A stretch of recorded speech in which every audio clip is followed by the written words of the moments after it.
오늘은 이제 크로스의 구가 왕들, 왕국들 그리고 포로 생활 두 번째 시간을 가지겠는데요.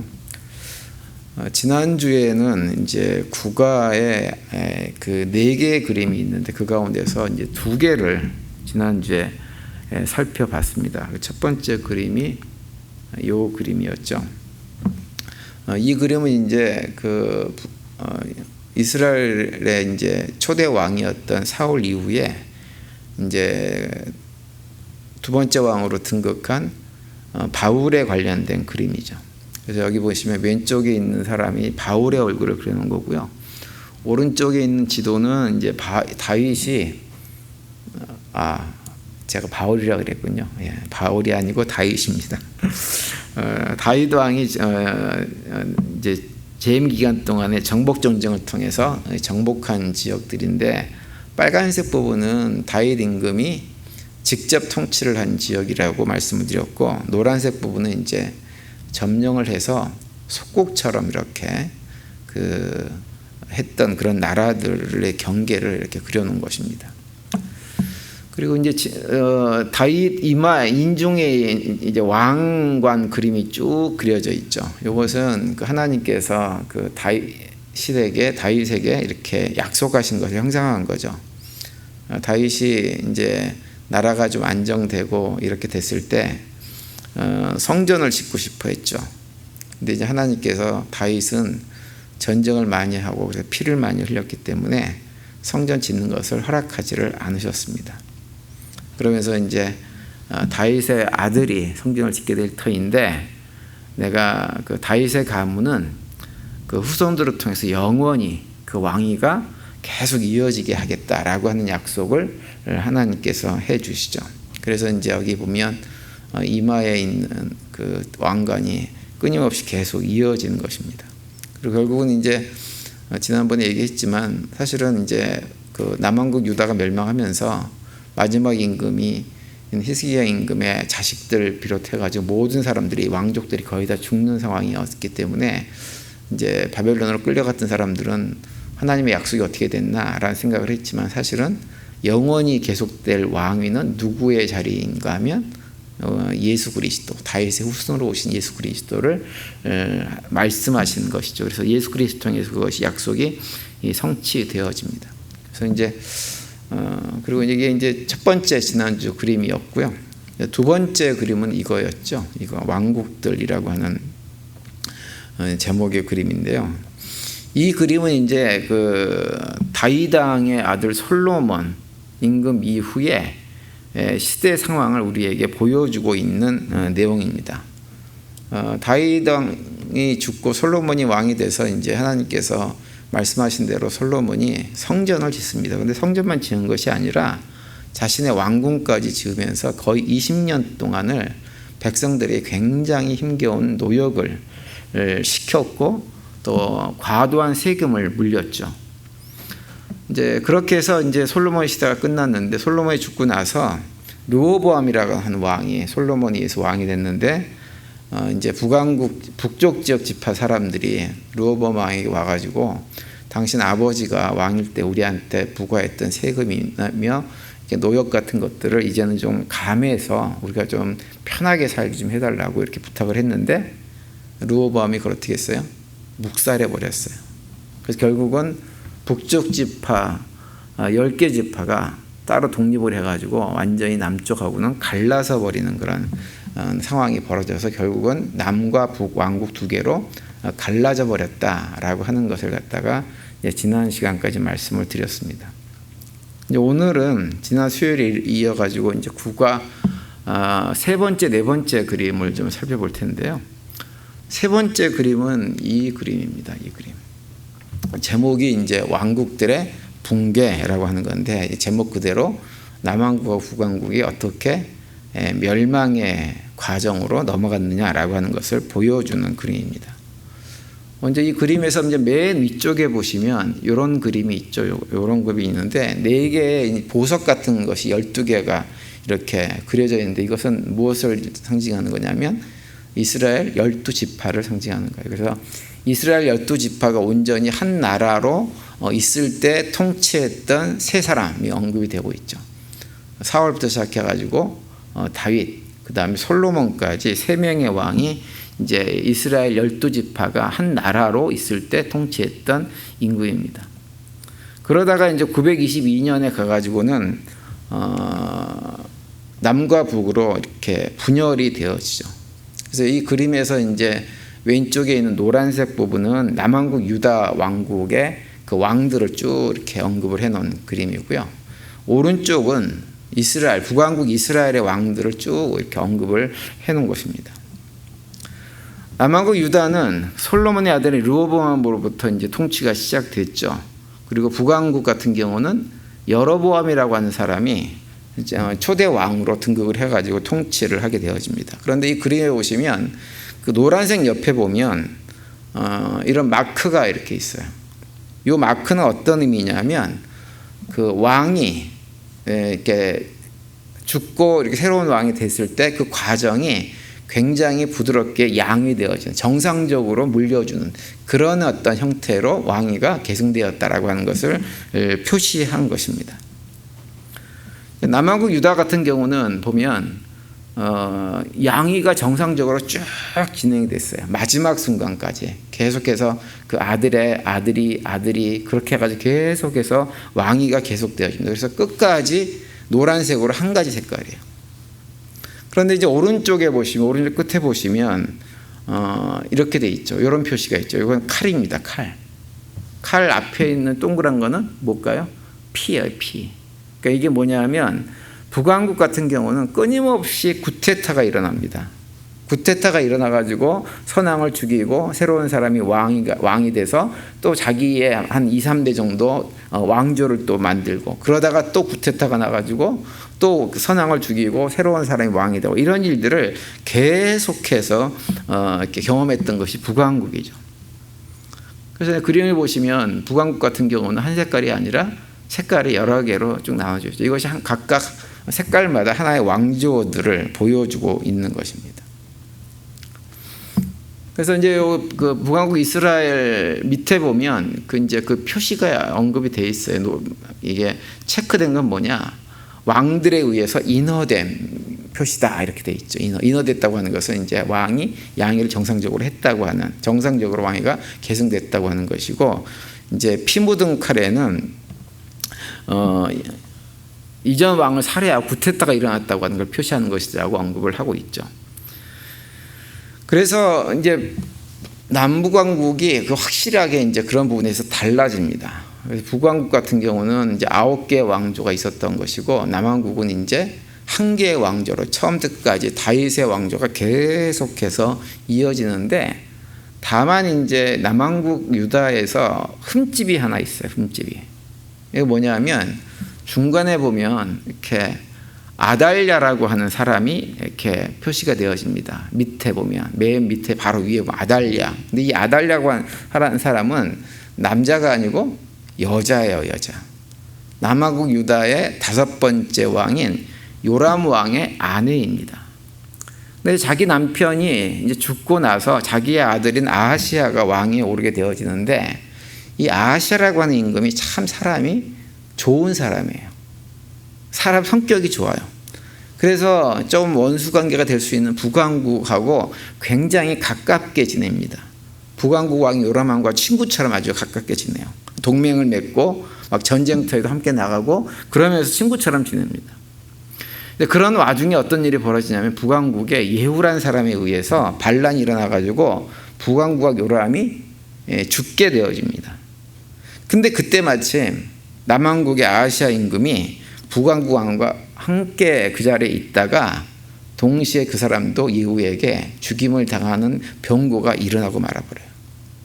그렇게 되어지니까 갑자기 남왕국 왕이 사라져 버리니까 그 어머니인 아달랴가 어떻게 하냐면 왕족들을 다 살해하고 자기가 남왕국의 왕 노릇을 5년 동안 하게 되어져요. 그걸 갖다가 이제 잠깐 언급을 해놓은 거예요. 그래서 아하시아가 여기 보시면 842년에 죽고 아달랴가 842년부터 837년까지 통치한 것으로 그렇게 표시가 되어져 있죠. 그래서 이 문제에 대해서 열왕기하 11장 1절에 보면 이렇게 언급을 해주고 있어요. 아하시아의 어머니 아달랴가 그의 아들이 죽은 것을 보고 일어나 왕의 자손을 모두 멸절하였으나 라고 이렇게 언급을 합니다. 그런데 이제 끝에 보면 멸절하였으나 라고 되어 있잖아요. 하였지만 다 멸절은 못 시켰다고 하는 거예요. 왕자 중에 한 명인 요아스라고 하는 아주 어린 왕자가 그 아달랴의 그 살해 과정에서 모든 왕족들을 죽이는 이런 와중에 살아남습니다. 그리고 나중에 자기 할머니인 아달랴를 몰아내고 다시 왕위를 되찾게 되어지죠. 그래서 그 밑에가 이제 요아스 임금이 이제 그 등극을 하게 되어지는 것입니다. 어쨌든 이 남왕국 같은 경우는 아달랴의 악행이 있어가지고 한때 좀 어려운 시기를 거쳤지만 처음부터 끝까지 계속해서 이 다윗의 후손들에 의해서 왕조가 계속 이어집니다. 그래서 하나님의 약속이 일정 부분 성취된 거죠. 그런데 이제 북왕국에 대해서 좀 말씀을 드리면 북왕국 같은 경우는 계속된 구테타가 일어나죠. 끝까지 구테타가 계속 일어납니다. 일어나는 와중에 결국은 어디에 의해서 멸망을 당하냐 하면 아수르라고 하는 나라에 721년에 이게 북왕국의 수도인 사마리아가 함락되면서 결국은 멸망하게 되어집니다. 제가 이 얘기는 여러 번 드렸는데 아수르라고 하는 나라는 굉장히 포악한 민족이에요.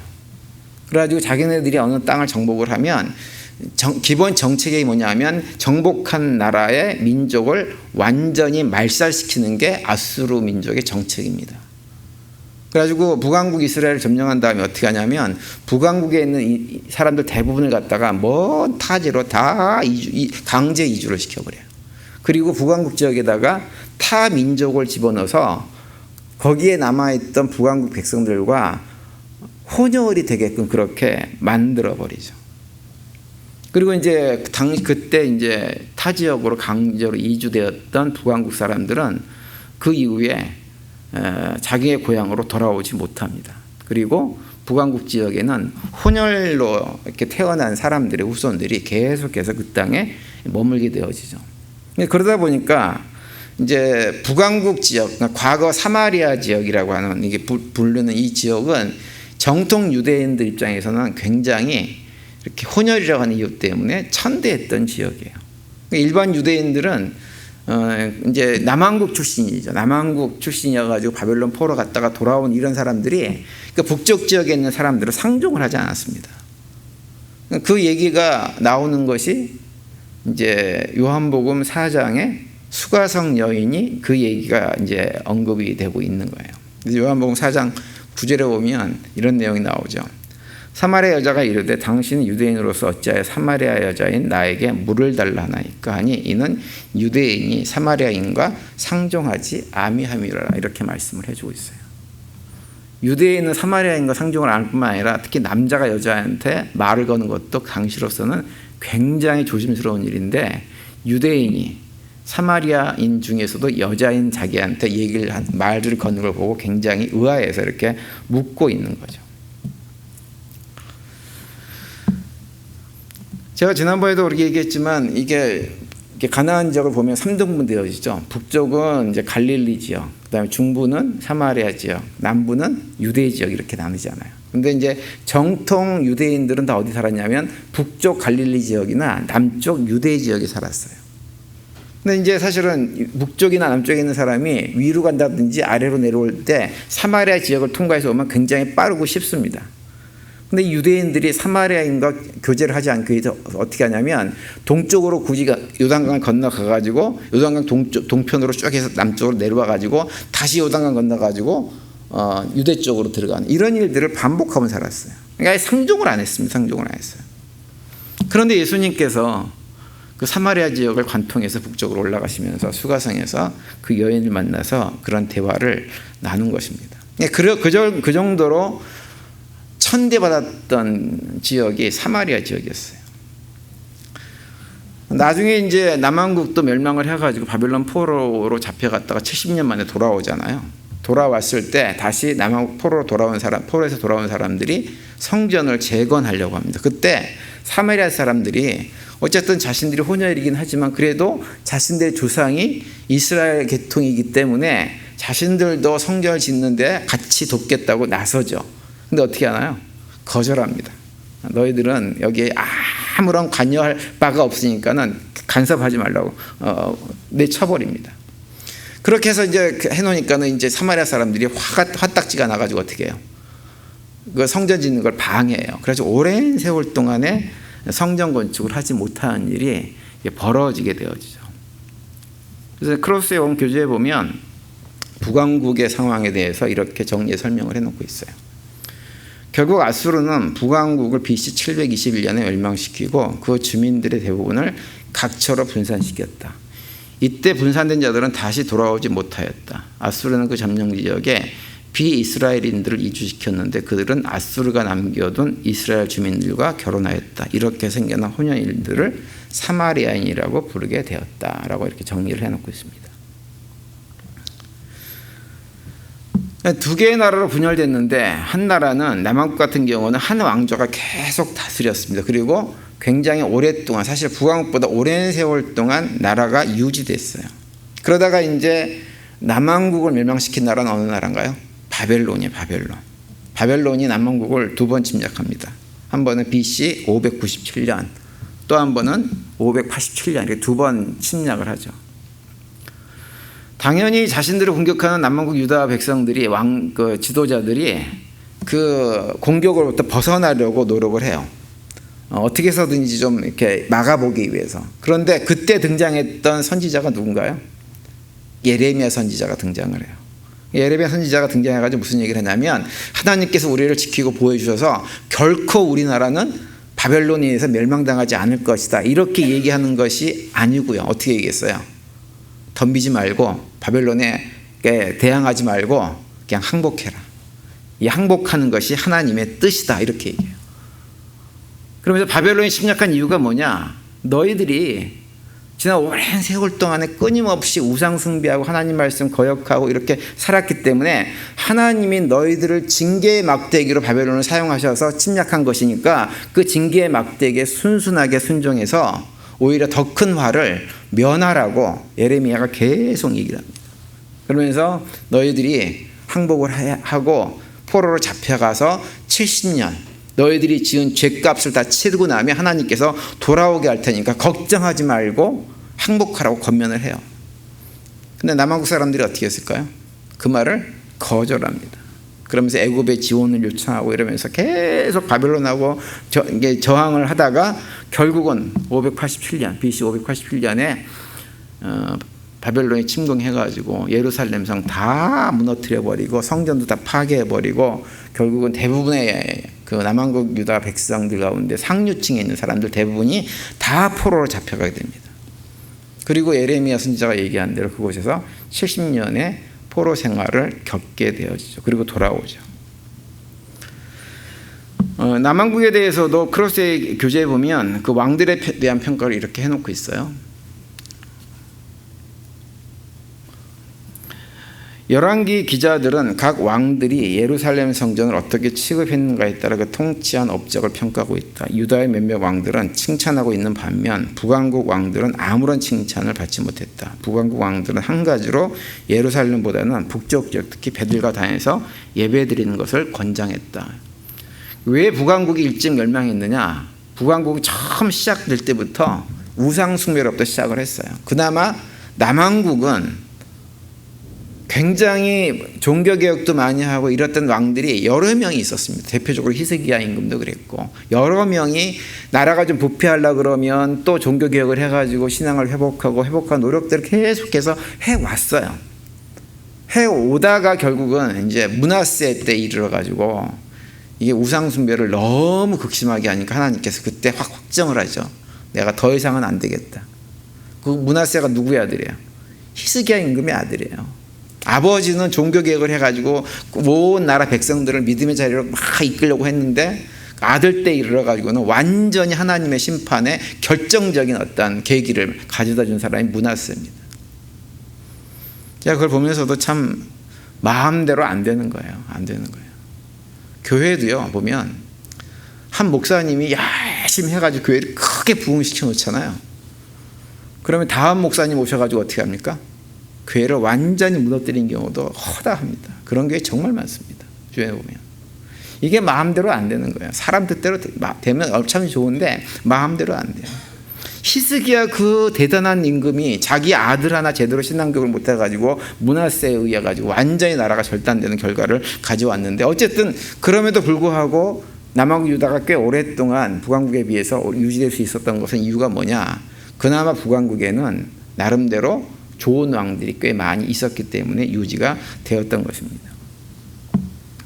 특별히 이제 북왕국 같은 경우는 우리가 생각할 때 왜 그럼 그들이 그렇게 초기부터 이렇게 우상숭배의 길로 접어들었느냐? 여로보암이라고 하는 사람이 왕이 된 다음에 가만히 보니까 남쪽 예루살렘에 성전이 있어가지고 북왕국 지역 사람들이 무슨 일만 있으면 제사를 드린다든지 절기가 된다 그러면 자꾸 남왕국 쪽으로 내려가는 거예요. 그러니까 왕이 된 다음에 무슨 걱정이 들었냐면, 혹시 이것들이 자꾸 남쪽에 내려갔다가 오고 내려갔다 오고 이러다가 마음도 그쪽으로 다 빼앗겨 버려서 북왕국 사람들이 자기를 어떻게 하지 않을까라고 하는 불안감이 여로보암 마음속에 들어가 버린 거예요.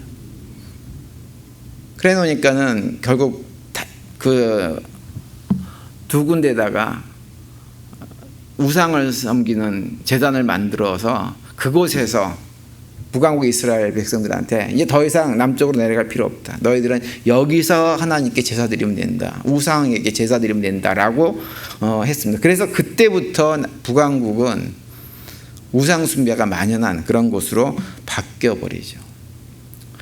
북왕국 같은 경우 이렇게 볼 때 우리가 한 가지 생각할 것이 뭐가 있냐면, 여로보암을 생각해보면 그런 생각이 좀 들어요. 그러니까 쓸데없는 걱정을 하는 순간 우리는 망하는 길로 갈 수 있다라고 하는 거예요. 망하는 길로.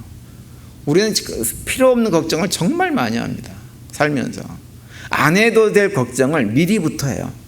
일어나지도 않는, 대부분의 걱정이 일어나지 않는 일입니다. 그런데 걱정하다가 어떤 일이 벌어지냐면 잘못된 선택을 하는 경우가 굉장히 많이 생겨요. 그 불안감이, 그 걱정이 결국은 잘못된 선택을 하게 만들어버립니다. 여로보암이 그랬어요. 왕이 되고 나서 내가 이 나라를 갖다가 오랫동안 통치해야 되는데 혹시라도 백성들이 마음이 바뀌어가지고 다시 남쪽 왕을 섬기고 자기를 어떻게 하지 않을까? 그 생각 때문에 베델과 단에다가 우상 숭배할 수 있는 제단을 만들어 놓고 거기서 해라. 이런 선택을 하는 순간 이미 북왕국의 미래는 결정이 됐다고 해도 과언이 아닌 거예요. 특별히 지도자가 쓸데없는 걱정을 하면 나라가 그렇게 이상한 쪽으로 가게 되어 있습니다. 그래서 우리가 불필요한 걱정들을 하지 말아야 됩니다. 그래서 빌립보서 4장에 보면 우리한테 뭐라고 말씀하세요? 아무것도 염려하지 말라고 말씀하는 거예요. 아무것도 염려하지 말라. 우리가 하는 걱정은 대부분 다 쓸데없는 걱정이니까 아무것도 염려하지 말고 하나님께 감사함으로 아뢰고 하나님을 의지하면 될 일이지, 괜히 일어나지도 않는 일을 걱정하고 염려하고 하는 일들을 하지 말라고 말씀을 합니다. 우리 교회 성도님들도 쓸데없는 필요 없는 걱정들을 하지 않고 사셨으면 좋겠어요. 일어나지도 않는데 이런 일이 일어날까 봐 저런 일이 일어날까 봐. 제가 며칠 전에 또 어떤 분 만났는데 그분도 온갖 걱정이 너무 많아가지고 그 걱정으로 인해 가지고 사실이 아니에요. 내가 들어보니까 사실이 아닌데 그 걱정으로 인해 가서 누굴 갖다가 완전히 죽일 사람 만들어 놓더라고. 그 사람이 그런 사람이라고 그러면서 그 사람이 막 우리 교회를 어떻게 할 것처럼 막 그런 걱정을 하고 있더라고. 근데 그 얘기를 들으면서 답답했어요. 왜 일어나지도 않고 사실일도 아닌데 혼자, 이게 흔히 뇌피셜이라고 그러죠 요즘. 혼자 머릿속에 생각을 해가지고 그 일이 마치 사실인 것처럼 이렇게 생각을 해가지고 온갖 걱정을 다 품고 있는 거예요. 그러지 마시고 걱정거리가 있으면 하나님께 내어놓고 기도하고 하나님께서 가장 선하고 좋은 곳으로 우리에게 예비해 주실 것이라고 하는 믿음을 가지고 기뻐하며 감사하며 믿음의 길을 걸어갈 수 있는 우리 모두가 되시기를 간절히 바랍니다. 그리고 이제 9가 마지막 그림은 이 그림이에요. 이 그림인데 그림의 제목은 왜 그리고 무엇을, 의자가 빠졌네요. 무엇을이라고 하는 거예요. 이 그림은 이제 무엇을 기본적으로 보여주냐면 북왕국하고 남왕국 유다 백성들이 아수르하고 바벨론으로 잡혀가는 장면을 보여주고 있는 것입니다. 여기 보시면 위쪽으로 이렇게 강이 두 개가 쭉 그려져 있죠. 북쪽 강은 티그리스 강, 남쪽은 유브라데스 강을 갖다 그려놓은 건데요. 이제 화살표가 이렇게 가나안으로부터 해가지고 쭉 그려져, 두 개가 그려져 있어요. 하나는 어디로 그려졌냐면 아수르로 그려져 있죠. 그죠? 이것은 뭐냐면 북왕국 사람들이 아수르에 의해서 멸망당해서 그들에 의해서 타국으로 쫓겨났다라고 하는 것을 보여주고 있는 것이고, 이제 연도가 써 있죠. 중간에 보면 721년이라고. 그리고 아래는 뭐냐면 남왕국 유다 백성들이 바벨론의 침략을 받아서 멸망하고 포로로 잡혀갔다고 하는 것을 보여주고 있는 거예요. 그래서 화살 끝에 보면 바벨론이라고, 바벨론 그 탑이랑 해가지고 그려져 있죠. 남왕국은 바벨론에서 두 번 침략당했어요. 여기 보시면 숫자가 나와 있죠. 중간에 597년, 587년 두 번의 공격을 받았고, 두 번째 침공당할 때 완전히 멸망을 했습니다. 그런데 이제 그 남왕국 유다 백성들 같은 경우는 이렇게 두 번의 침략을 받고 예루살렘 성전 다 무너지고 성전도 무너지고 예루살렘 성도 무너지고 다 이런 것들을 경험하면서 잡혀가서 여러 가지 포로 생활하면서 고통스럽고 어려운 시간을 겪기는 했지만, 문제는 뭐냐면 그것으로 끝나지 않았다고 하는 거예요. 남왕국 유다 백성들은 그 고통의 시간들, 포로기의 그런 시간들이 남왕국 유다 백성들에게는 굉장히 영적으로 유익한 시간이 되어집니다. 바벨론 포로로 잡혀가지고 이 사람들이 그냥 있었던 것이 아니라 포로 기간 내내 자신들의 조상들이 어떠한 삶을 살았는지를 깊이 들여다봤어요. 그래서 크롭스의 교재에 보면 당시 상황에 대해서 이렇게 묘사를 해주고 있습니다. 편안한 생활을 하고 있는 사람이 생계가 어려운 사람들이 당하는 고통을 이해한다는 것은 매우 힘든 일입니다. 큰 고난이 큰 고통을 낳기는 하지만 때로는 영혼의 깊은 내면을 살펴보게 한다, 이렇게 언급을 하고 있습니다.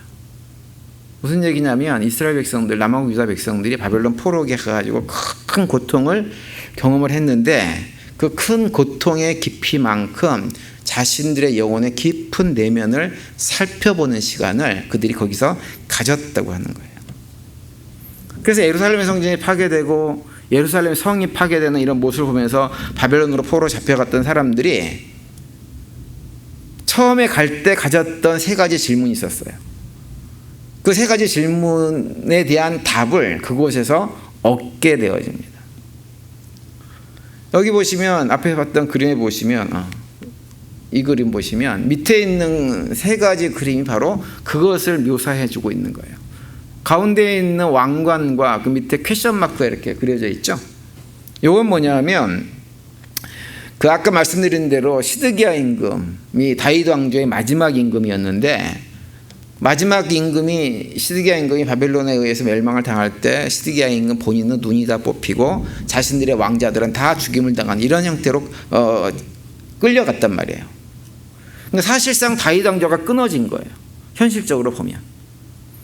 그런데 이제 포로로 잡혀간 이스라엘 백성, 남왕국 유다 백성들이 어떤 생각을 했냐면, 하나님께서 분명하게 다윗 왕조가 영원할 거라고 말씀하셨는데 시드기야 임금이 그런 처지로 되어져 버렸으니 이제 그 하나님의 약속은 어떻게 된 것인가 라고 하는 것에 대해서 깊은 질문을 스스로 하기 시작합니다.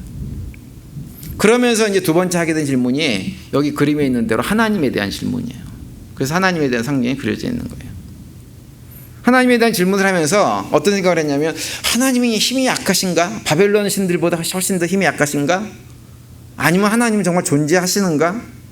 어떻게 자신들을 그 악한 바벨론 같은 나라에 멸망을 당하게끔 만들고 포로로 잡혀가는 것을 허락하셨지? 라고 하는 질문 속에서 하나님에 대한 깊은 질문들을 하고 그 답을 찾으려고 애를 씁니다.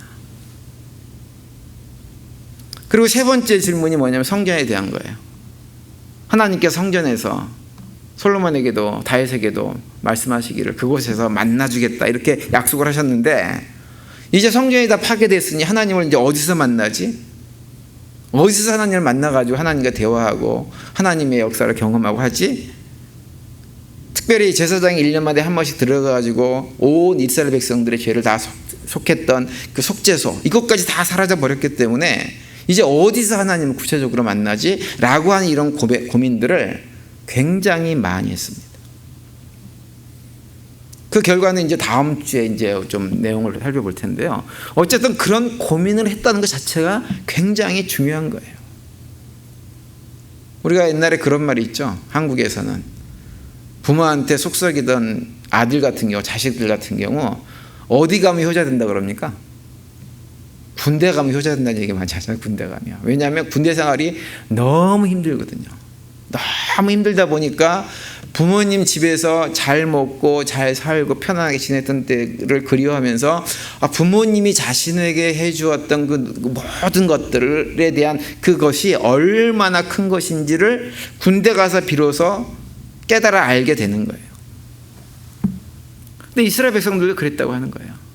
포로에 잡혀가가지고 하나님에 대해서 깊이 묵상하고 하나님의 약속, 언약의 말씀에 대해서 묵상하고 성전에 대해서 깊이 묵상하고 이런 것들을 통해 가지고 그들의 영혼이 점점 깨어나게 되었습니다. 바벨론 포로에 잡혀갔던 사람들의 모습을 우리에게 잘 보여주고 있는 대표적인 그 말씀이 오늘 우리가 읽은 본문으로 잡은 시편 137편이에요. 여기 1절에 보시면 이렇게 돼 있죠. 우리가 바빌론의 강변 곳곳에 앉아서 시온을 생각하며 울었다, 이렇게 기록합니다. 많이 울었어요. 얼마나 많이 힘들었겠어요. 과거에 아름다웠던 예루살렘 성, 그 안에 있는 정말 아름다운 예루살렘 성전, 우리 조상들이 잘못해가지고 그 아름다운 모든 것들이 다 사라진 것을 기억하면서 자신들의 죄를 돌아보고 회개하기도 하면서 많이 울었다라고 이렇게 고백을 하고 있는 거예요. 그러면서 자신들이 포로로 잡혀가서 노예로 살고 있는데 사람들이 자신들을 조롱합니다. 이스라엘 사람들을 조롱해요. 조롱하는 것 때문에 또 슬퍼서 울었어요. 2절 3절 보시면 이렇게 돼 있죠. 그 강변 버드나무 가지에 우리의 수금을 걸어두었더니 우리를 사로잡아온 자들이 거기서 우리에게 노래를 청하고 우리를 짓밟아 끌고 온 자들이 저희들 흥을 돋우어 주기를 요구하며 시온의 노래 한 가락을 저희들을 위해서 불러보라고 하는구나 라고 했다고 하는 거예요.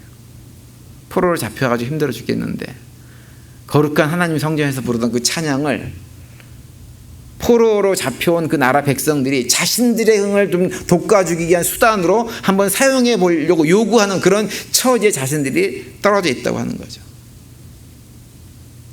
그걸 생각하면서 과거에 그 아름다운 찬양으로 하나님을 온전히 찬양하지 못하고 살았던 것, 그러다 보니까 이제는 그 찬양을 가지고 그냥 이방인들, 그들에게 이 인간적인 욕망을 하는 어떤 추구하고 그걸 만족시키는 어떤 잔치 자리에서 그런 사람들의 흥이나 돋구는 노래로 사용해야 되는 이러한 처지를 생각하면서 자신들을 돌아본 거예요.